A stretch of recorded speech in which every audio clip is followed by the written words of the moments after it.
Chers amis, bonjour. Nous sommes le mercredi 22 octobre 2025. Il est 9 heures. Quelques news de l'Arménie, de l'Artsakh et de la diaspora arménienne. L'information importante. Aliyev, donc l'Azerbaïdjan, a annoncé la levée des restrictions sur le transit des marchandises à travers via l'Azerbaïdjan vers l'Arménie. Donc surtout pour le blé du Kazakhstan qui va transiter par l'Azerbaïdjan et qui va venir vers l'Arménie, donc par le territoire azerbaïdjanais. Donc les sanctions contre l'Arménie ont été levées par Aliyev. Voilà, donc après il s'est entendu avec le président kazakh Kassim Journat Tokayev à Astana. Voilà, donc c'est ce qu'a rapporté hier donc Bakou. Et donc lever des sanctions des marchandises à destination de l'Arménie via l'Azerbaïdjan. C'est une réponse, hein, c'est une réponse à cette route Trump qui va être effectuée aussi au sud de l'Arménie. Voilà, c'est plutôt une bonne nouvelle. Voilà, l'Arménie qui a salué la déclaration d'Aliyev concernant la levée des restrictions sur le transit des marchandises vers l'Arménie. Voilà, cette étape est d'une importance capitale pour l'ouverture des communications régionales, le renforcement de la confiance mutuelle et l'institutionnalisation de la paix établie entre l'Arménie et l'Azerbaïdjan, conformément aux accords conclus à Washington, a écrit donc Nicole Pachinian sur sa page Facebook. Voilà. Voilà donc mes amis, donc l'information quand même importante. Et puis donc encore pour notre amusement, mes amis, donc Albert, vous le connaissez, The Voice Kids 2025 avec Dele Yaman, avec Patrick Fiori. Et bien Albert Armenakian, 12 ans, il représentera l'Arménie à l'Eurovision Junior 2025 qui se déroulera à Tbilissi. Ça sera le 13 décembre dans la capitale géorgienne. Voilà, avec un slogan uni par la musique. Donc l'Arménie prendra part avec Albert à cette compétition. L'Arménie qui a gagné 2 fois l'Eurovision Junior, hein, donc 2 fois l'Arménie a gagné l'Eurovision Junior. Donc Albert a été choisi par la télévision publique d'Arménie avec avec un jury composé de David Zerounian, chef de la délégation arménienne à l'Eurovision, qu'on connaît, hein, David Zerounian, qu'on voit souvent à la télévision d'Arménie, hein, à la chaîne publique d'Arménie. Anna Tateosian, productrice artistique à la télévision publique d'Arménie, du chanteur Aram MP3 qui avait aussi participé à l'Eurovision, hein, du chanteur Jaco, de la chanteuse Jaco ou du chanteur Jaco, du réalisateur Arthur Manoukian. Bon, enfin, je ne vais pas vous citer tous mes amis, en tout cas, avec aussi un groupe composé de spécialistes internationaux ont également pris part en compte pour choisir donc Albert, le jeune Albert Armenakian, pour représenter l'Arménie à l'Eurovision. Je pense qu'il représentera l'Arménie de très très belle façon. Une autre nouvelle, mes amis, des relations entre la Turquie et l'Arménie.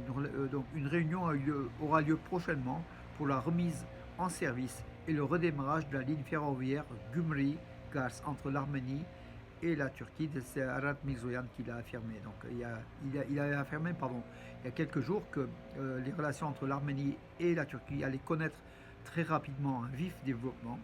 Voilà, donc hier, donc Ruben Rupinian, qui est le vice-président de l'Assemblée nationale d'Arménie, qui est aussi chargé des négociations de l'Arménie avec la Turquie, hein, du rétablissement des relations, il a déclaré que justement l'Arménie allait se mettre en place pour justement la réouverture prochaine de cette ligne de chemin de fer entre Gümri, donc Arménie, deuxième ville d'Arménie, et Kars. Voilà, j'ai fait une caricature à ce sujet-là.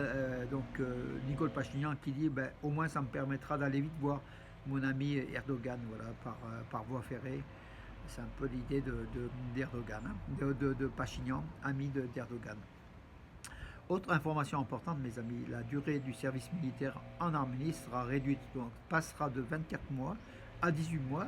Et en fait, ça va passer, ils ne vont pas attendre donc en l'été 2026, ça sera dès le 1er janvier 2026. C'est ce qu'a affirmé le Premier ministre arménien Nicole Pachinian. J'ai décidé que la loi entrerait en vigueur plus tôt, à compter du 1er janvier 2026. Donc le service militaire obligatoire en Arménie passe de 24 mois à 18 mois. C'est une bonne chose pour les jeunes, mais c'est quand même un acte dangereux en cas de reprise des hostilités de la guerre. Alan Simonian, donc le président du Parlement arménien, et son homologue azerbaïdjanaise d'Azerbaïdjan, Saïba Gafarova, ont convenu de soutenir le renforcement de la confiance au niveau parlementaire. Donc, ils se sont rencontrés donc, hier lors de la 151e assemblée de l'Union interparlementaire de UIP, donc à Genève, en Suisse. Voilà, c'était la troisième ou la quatrième rencontre entre justement le président du Parlement arménien, Alan Simonian, et Gafarova. Voilà, donc les relations semblent se réchauffer entre Yerevan et Bakou.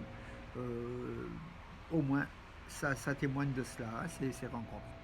Le ministre géorgien de la Défense était en Arménie donc hier. Il a visité le mémorial du génocide des Arméniens.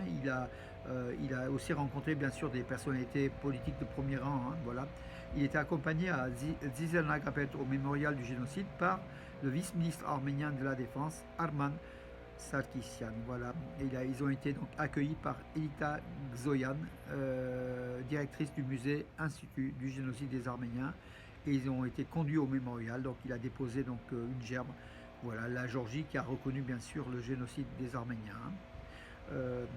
Voilà, le lutteur donc, en sport, mes amis, bonne nouvelle, lutteur Razmik Kurdian, pour l'Arménie, est vice-champion du monde des 130 kg, la lutte gréco-romaine des moins de 23 ans, qui se déroulait, donc c'était hier soir, hein, donc il a perdu en finale contre un Iranien, en empochant le titre de la médaille, hein, la médaille d'argent, donc vice-champion du monde, à Novi Sad, en Serbie, c'était, donc le lutteur Razmik Kurdian, moins de 23 ans, plus de 130 kg. Voilà donc mes amis pour les informations.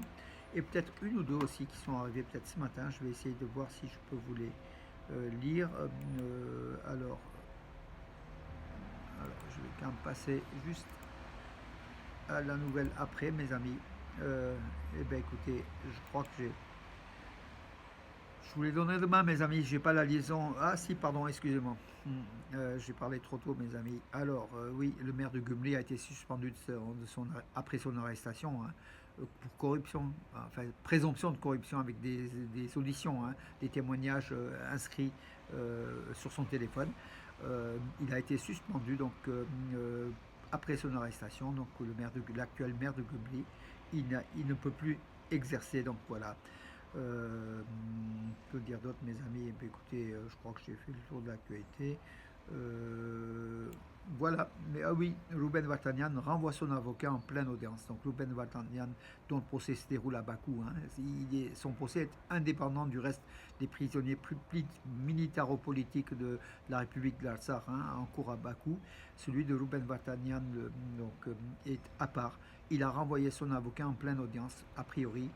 Son avocat ne le défendait pas bien, donc voilà, il aura un autre avocat, sans doute un avocat désigné d'office par la cour de Bakou, hein, donc on verra, mes amis, pour cela. Sur ce, mes amis, avec une journée pluvieuse comme vous voyez, donc derrière moi, donc c'est la pluie donc toute la nuit, et aujourd'hui peut-être en journée, mais c'est comme ça, il faut aussi de la pluie, mes amis, il faut aussi s'habituer à ces saisons-là. Je vous dis bonne journée, et je vous dis à demain, mes amis, bonne journée.